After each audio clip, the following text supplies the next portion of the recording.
Was there a name that you went by on the street? Yeah, they call me Chronic. People would call you Chronic. Yeah. Okay. If you don't mind me asking, man, how in the world did you get that nickname? Well, I love smoking weed, you know what I'm saying? That used to be, you know what I'm saying, one of my first loves, smoking weed. It was like, it was so therapeutic to me because it was like all the crazy stuff that I had going on up in my head, it was able to still that noise. So that was the first, that was my first coping mechanism, you know. Coping mechanism. Yeah, and so Mm. I would, you know what I'm saying, I would hustle just to maintain that habit. Basically, before I even had a little piece of change, I would, you know what I'm saying, get like get probably like a half ounce of weed, you know what I'm saying, and sell enough to get another one. It wasn't even no intentions of really making a profit. It was making, you know what I'm saying, room for me to be able to continue to maintain my habit. Man, hey, hey, folks, we diving Yeah. right in, all right? And so you talk about you maintaining your habit. So where'd you grow up for the listeners? Uh, I grew up on 49th and Bell Fountain. Okay. Yep. Yeah, that's what I was, basically born and raised, So yeah, that's the neighborhood, but I've been all around the city though, you know. All right, my man. So you grew up on 49th, Bell Fountain, right? 49th and Bell Fountain. 49th Yep, and Bell yep. Fountain. So a large part of this show is being able to kind of dive back down in your childhood, your upbringing, Mhm. and trying to learn from some of the past, the present, all that stuff, right? And so when you talk about growing up there, what was it like growing up in that neighborhood? Uh, well, I mean, it got whole different. Uh, man, that'd be a long, you know what I'm saying, winded story right there. But the short version though, it just was basically like I would say survival of the fittest. You know what I mean? From mental, um, physical, and like psychological. It was just the mindset around that place, around that area was just like get down or lay down. I mean, on the surface of the matter, it might, you know what I'm saying, if you ain't familiar with the area, you would come around and you might see the, you know what I'm saying, the smiles and the, you know what I'm saying, the showing of camaraderie. But when it come down to it, it's like every man for himself for the most part. That's how I viewed it though. But at the same time, I mean, it was some love there, but it was just like dysfunction though, a lot of it. And we just trying to figure out a better way, I guess. I mean, I don't think nobody was just intentionally just trying to hurt, harm, or bring each other in danger. Yeah. You know what I'm saying? That's just my view of it. I don't know. But I'ma view it in the way that you just was misguided, Yeah. you know.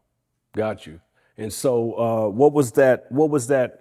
I guess before we dive into to the hood, to the life per se, I want to back up just a little bit. And so, you did you live with your parents? Was it a Yeah. two-parent household? Tell me more about that. Yeah, this is my mother's second marriage. Okay.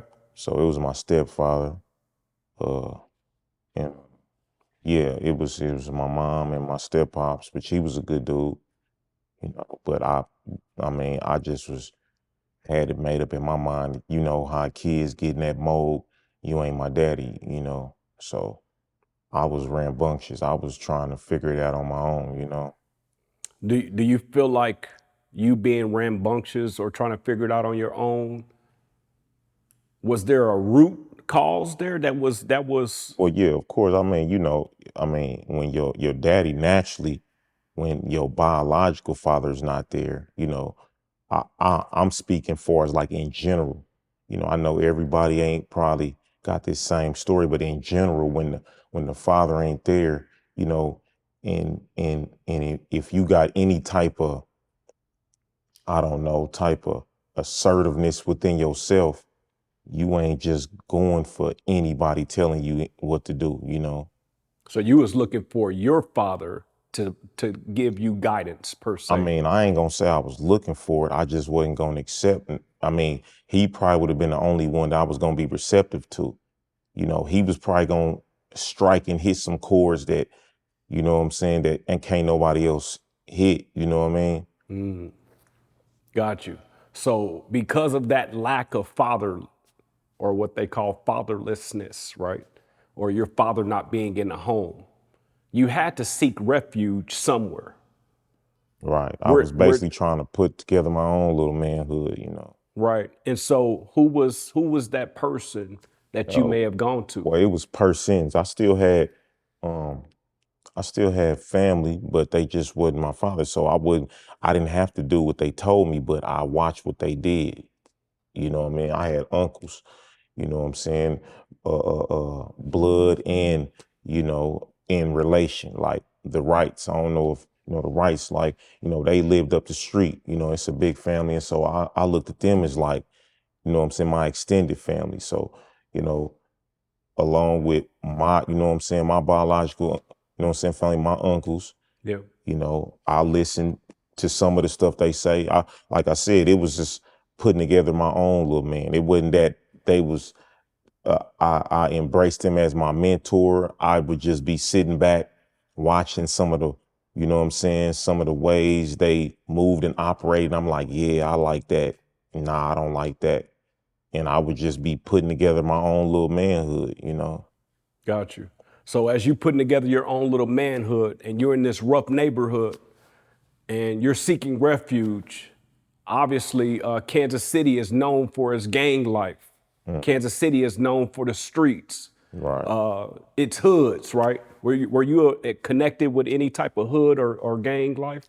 Uh, I mean, not for real, but I mean, I was affiliated through association, basically. Like, you know, I was, you know what I'm saying, 5-1, you know, FOG, 5-1 gangster. I mean, that's what our hood represented. But at the same time, it's like certain things that I just couldn't, like I said, far as like just like with the manhood thing, you know what I'm saying? Certain things adapted to me, certain things didn't. You know what I mean? So I wouldn't always be a part of the movement, so to speak. You know what I'm saying? I'm like a renegade. I'm like, nah, I don't agree with that. You know what I'm saying? So I was, you know, I was always a solo artist. Like, even though like I would be maybe a part of something, but I can separate at any given time because y'all could never say I was just running with the pack. So even Can't nobody say that.